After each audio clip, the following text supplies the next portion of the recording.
নমস্কার।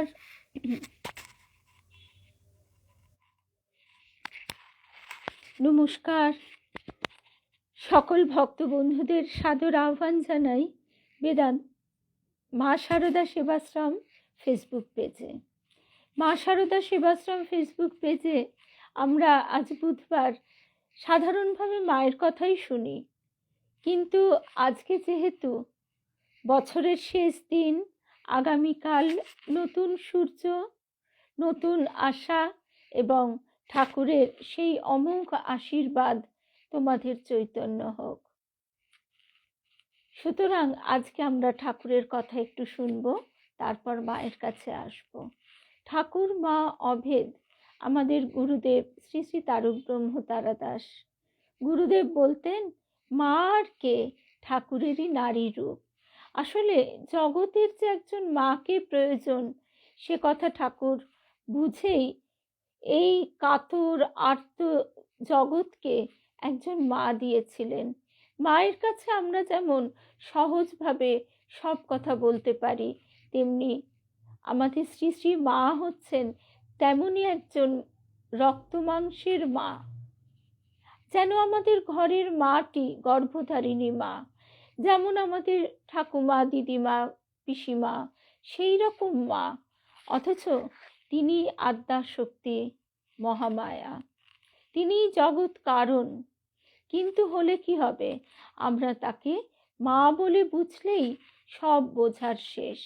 কিন্তু সেই বোঝাটা ঠিক ঠিক হতে হবে।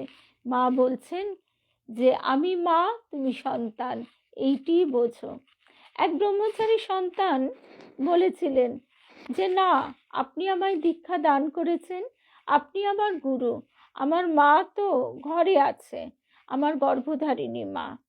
তখন শ্রী শ্রী মা বলছেন, না, ঠাকুরই গুরু, তিনি তোমার গুরু, তিনি তোমার ইষ্ট, আর আমি তোমার মা।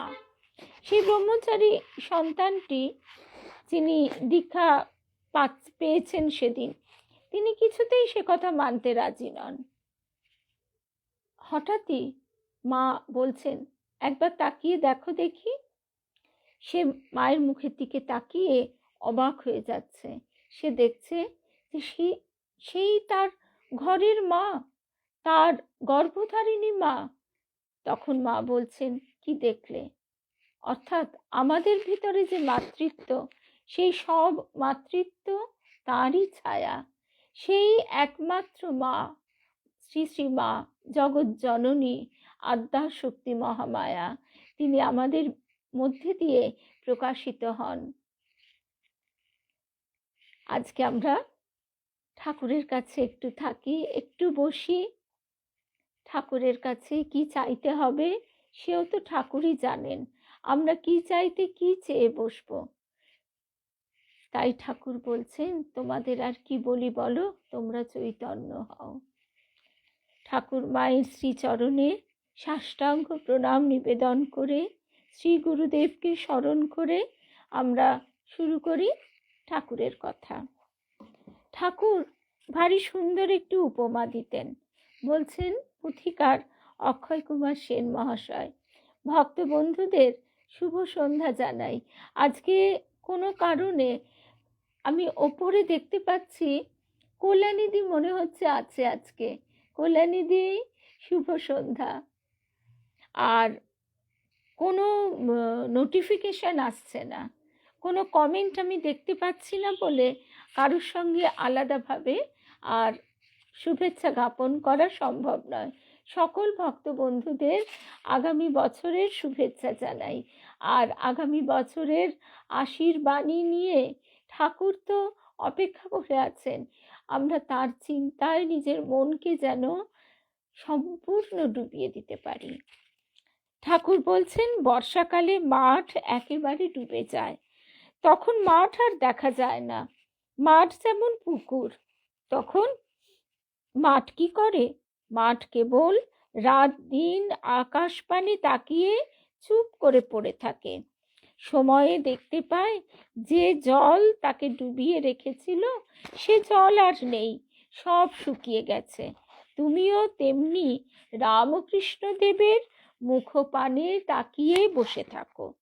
সময় দেখতে পাবে যে যে কামকাঞ্চনের রস তোমার মনকে ডুবিয়ে রেখেছে সে রস আর নেই। ঠাকুর বলতেন, হে জীব, তোমার দুটি হাত একটি ঈশ্বরের পাদপদ্মে রাখো আর একটি সংসারে রাখো। যার বেশি জোর সে পরে টেনে নেবে। মা তো আমাদের বলছেনই যে ইন্দ্রিয়ের শক্তির চেয়ে তার নামের শক্তি অনেক বেশি। তাই তার নাম করতে করতে আমাদের মন সম্পূর্ণভাবে তার দিকেই চলে যাবে। আমাদের গুরুদেব তাই বলতেন, একবারে সবটা দিতে পারছো না, একটু একটু করে দাও। তখন সেই দুই বন্ধু ঠাকুরের ভক্তের সঙ্গে কথা কইছে।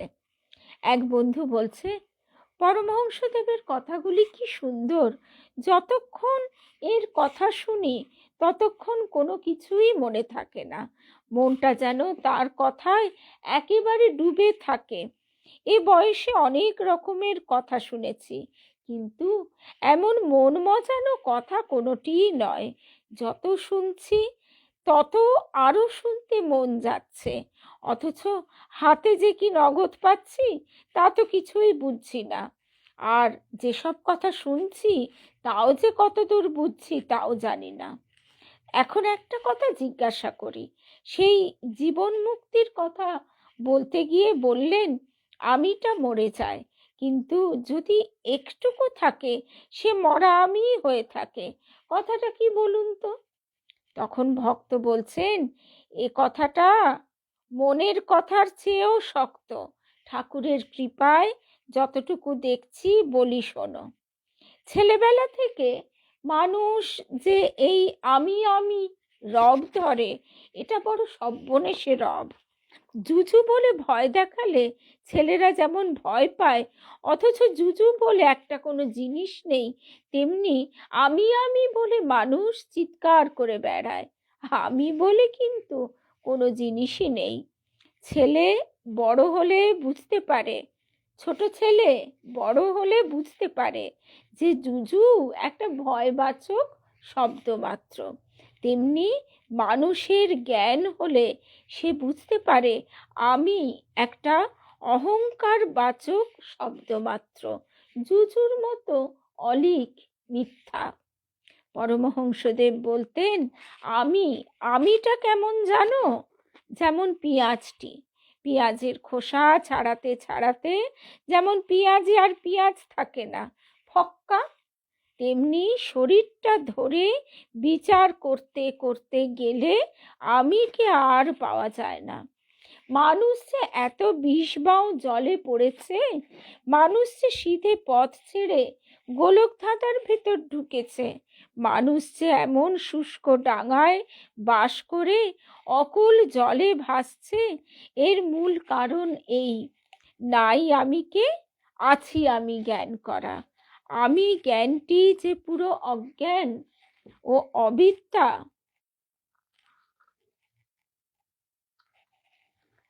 আমি জ্ঞানটি যে পুরো অজ্ঞান ও অবিদ্যার বন্ধন, এই জ্ঞানটি হলেই তার ধোঁকার টাটি ভেঙে যায়, তার ধর্মাধর্ম পাপ পুণ্যের ধাঁধা ছুটে যায়, তার সূচি অসুচি সমান হয়, তার গলার হার গলায় রয়েছে সে দেখতে পায়, তার পূজা জপ ক্রিয়া কাণ্ড সব ঘুচে যায়।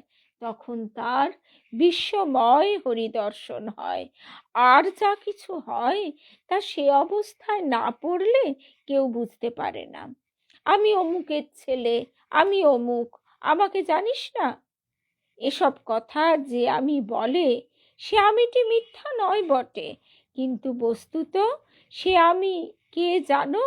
সে আমি তিনি মাত্র।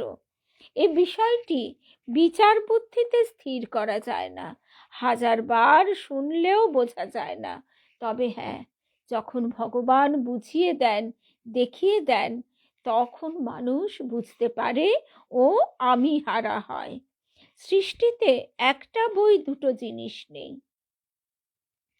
যেমন ধরো এই যে মাটি, মাটি দিয়ে তুমি একটা কলসি গড়লে, একটা পুতুল গড়লে, একটা ঠাকুরের মূর্তি গড়লে, আবার একটা হাঁড়ি গড়লে, কড়াই গড়লে, এবার একটা উনুন গড়লে, তাহলে তুমি কি বলবে? সবগুলো তো তোমার চোখে আলাদা আলাদা, কিন্তু সব যখন ভেঙে মিশে একাকার হয়ে গেল, তখন সেই মাটি মাটি। তেমনি আমাদেরও এই বিভ্রম, আমরা প্রত্যেকে আলাদা আলাদা দেখছি মাত্র, এই দেখাটা আমাদের বিভ্রম। সেই ভ্রম যখন কেটে যায়, তখন দেখে যে সেই সব এক ব্রহ্ম।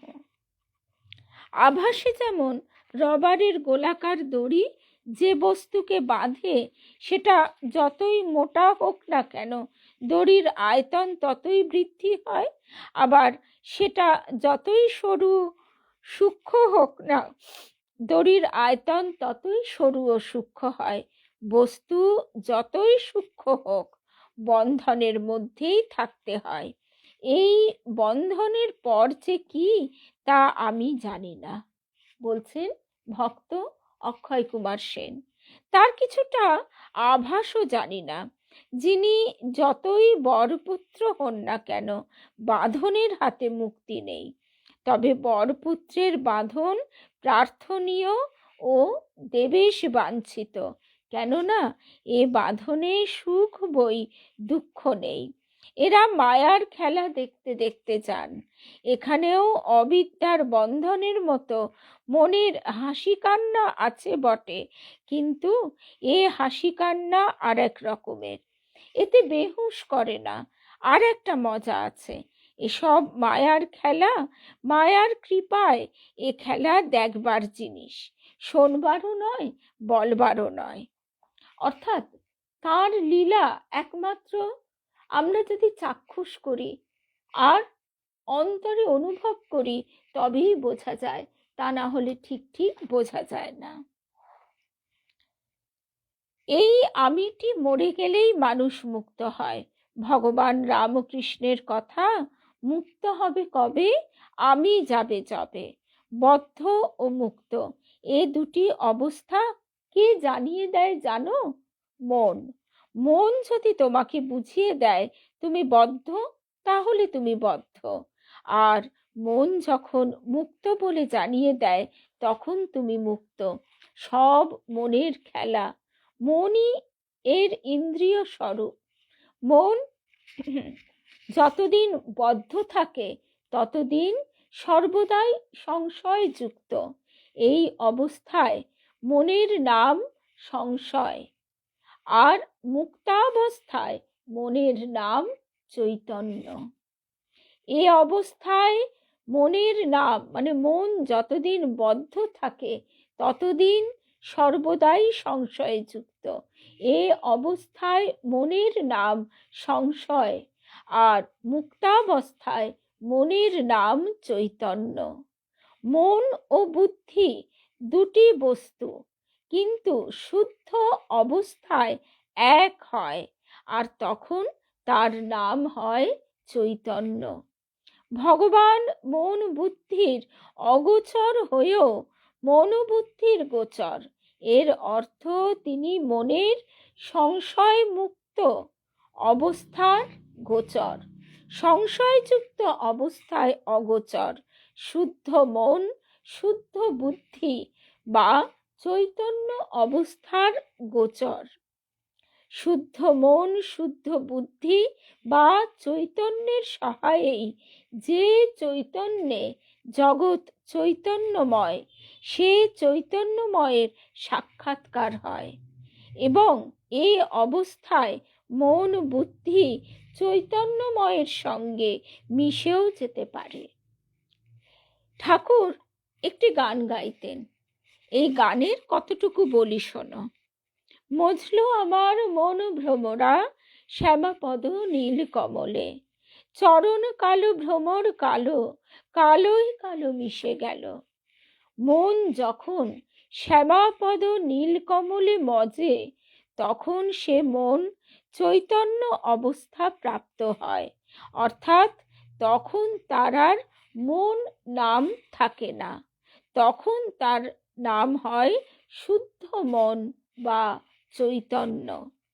এখন তার পূর্বকার বর্ণ ফিরে গিয়ে শ্যামার পায়ের যে বর্ণ, সে বর্ণ হয়ে গেছে। আবার এদিকে মা চৈতন্যময়ী, সে চৈতন্যময়ীর সঙ্গে মন চৈতন্য সমজাতি হওয়াবশত কালোয় কালো মিশে গেল, এবং এ মিলনে সব গোল মিটে গেল। সংসারের খেলা ফুরলো এবং তত্ত্বে তত্ত্ব এক ঠাঁই হলো। মন শুদ্ধ হয়ে একবার চৈতন্য হলে অমনি চৈতন্যময় তাকে ধরে ফেলেন। এর অর্থ, মন চৈতন্য হলে সে চৈতন্যময়ের সমজাতি হয় কি না? সমজাতি হলে মিলন অবশ্যম্ভাবী, সমজাতি না হলে কেউ কারো সঙ্গে মিলে না। দুধের সঙ্গে দুধ মিশে, কিন্তু ঘি যদিও ওই দুধেরই প্রস্তুত, তথাপি দুধে ঘিয়ে মেশে না। দুধে ঘি দিলেই ঘিটা আলাদা ভাসবে, কিন্তু যদি ওই দুধকে ঘি করা যায় তাহলে উভয়ত্ব নষ্ট হবে, অর্থাৎ দুধটা ঘি হয়ে যাবে, আর তখন আবার ঘি দিলে মিশে যাবে। চৈতন্যময়ে মায়া মিশ্রিত হয়ে এই সৃষ্ট জীব জগৎ। এই জীব জগৎ মায়া বিমুক্ত হলেই চৈতন্য হয়ে যাবে। এই অবস্থায় বহুরূপী একরূপী হন, এবং তা কি প্রকার, কেবল তার গোচর মাত্র। ঠাকুর বলছেন, তোমাদের চৈতন্য হোক, অর্থাৎ আমাদের এই যে মায়ার আবরণ, সেই আবরণ সরে গেলেই তখনই তার সঙ্গে আমরা একাকার হয়ে যেতে পারি। এবার তিনি কৃপা করে রূপ ধারণ করে এই অখণ্ড সচ্চিদানন্দ সাগরে তিনি প্রেমের রূপ ধারণ করে, প্রেম কলেবর তার, তিনি আমাদের কাছে অবতীর্ণ হয়েছেন সেই প্রেম দান করবার জন্য, সেই চৈতন্য দান করবার জন্য। এবং এই যে মায়ার আবরণটি, সেই মায়ার আবরণটি তিনি কৃপা করে ঘুচিয়ে দিচ্ছেন। তাই তো ঠাকুর আশীর্বাদ করছেন, তোমাদের চৈতন্য হোক, তোমরা চৈতন্য হও। কলকাতার লোকেরা পোকার মতো কিলবিল করছে, আমি আর কি করেছি, তোমাকে এর চেয়ে অনেক বেশি করতে হবে বলে মাকে এবার এগিয়ে দিচ্ছেন দায়িত্ব দিয়ে।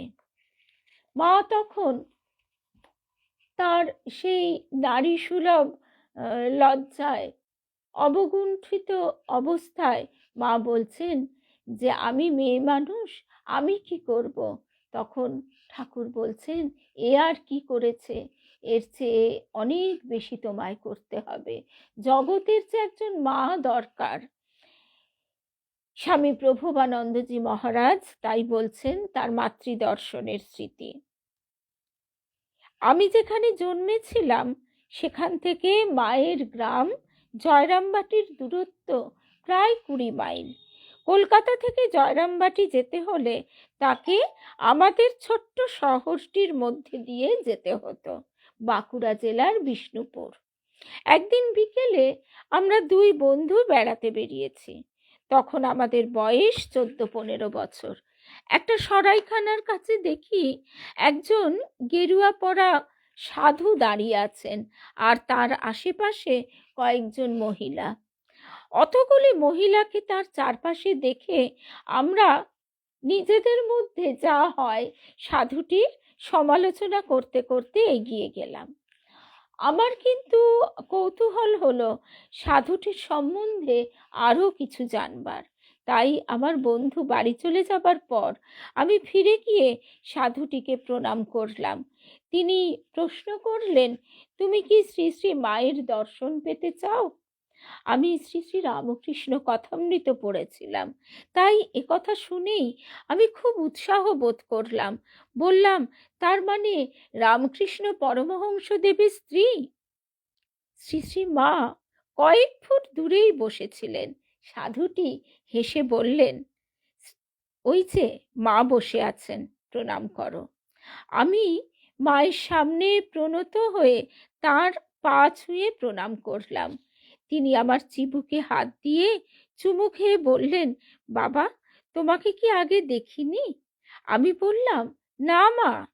সেই ছিল মাকে আমার প্রথম দর্শন।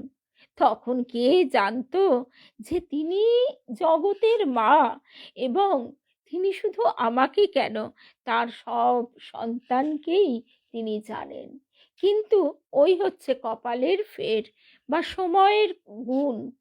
সেই সময় হয়নি বলে আরেক বন্ধু সেই সমালোচনা করতে করতে চলে গেল।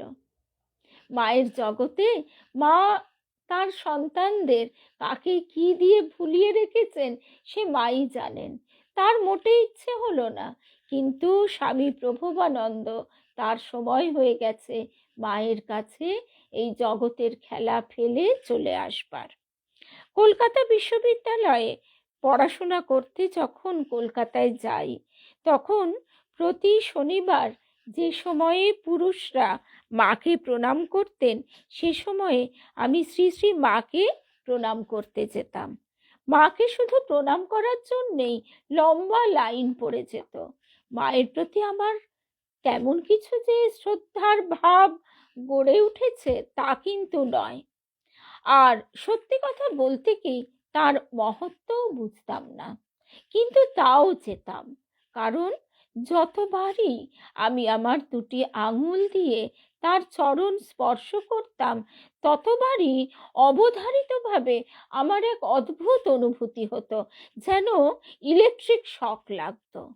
বিদ্যুৎবাহী তারে হাত লাগলে অবশ্য আমরা সেই আঘাতে বা শক খেয়ে ছিটকে আসি, কিন্তু এটি ছিল অতি মধুর এক নিবিড় অনুভূতি। এবং এর পরেই আমার মনে আসতো এক পরম শান্তি। তখন আমার মাত্র 16-17 বছর বয়স, কিন্তু তখন না ওই শান্ত ভাবটি যে ঠিক কি তা বুঝতে পারতাম না। শুনেছিলাম মায়ের দেশের বাড়িতে গেলে তার সঙ্গে অনেক সহজভাবে কথাবার্তা বলা যায়। স্বামী ব্রহ্মানন্দের কাছে দীক্ষা পাওয়ার পর একদিন আমার এক বন্ধুর সঙ্গে জয়রামবাটি গেলাম। বন্ধুটিও পরে সন্ন্যাসী হয়েছিল। আমাদের তখন 19-20 বছর বয়স। আমাদের একবারও মনে হয়নি যে আগে থেকে মাকে একটা খবর দিয়ে যাওয়া উচিত, কিন্তু গিয়ে দেখলাম তাকে চিঠি দেওয়ার দরকারই ছিল না। আমরা পৌঁছলে তার সেবক জানালেন মা তাকে বলেই রেখেছেন রাখালের দুটি ছেলে আসছে, মানে স্বামী ব্রহ্মানন্দের, তাদের থাকার ব্যবস্থা যেন করে রাখা হয়। আমরা যখন জয়রামবাটি পৌঁছলাম তখন সবে দুপুরের খাওয়া শেষ হয়েছে, কিন্তু মা আমাদের জন্য ঠিক কিছু খাবার রেখে দিয়েছিলেন। কলা পাতায় আমাদের খেতে দেওয়া হলো। মা সারাক্ষণ পাশে বসে রইলেন। খেতে খেতে আমরা তার সঙ্গে কথা বলতে লাগলাম।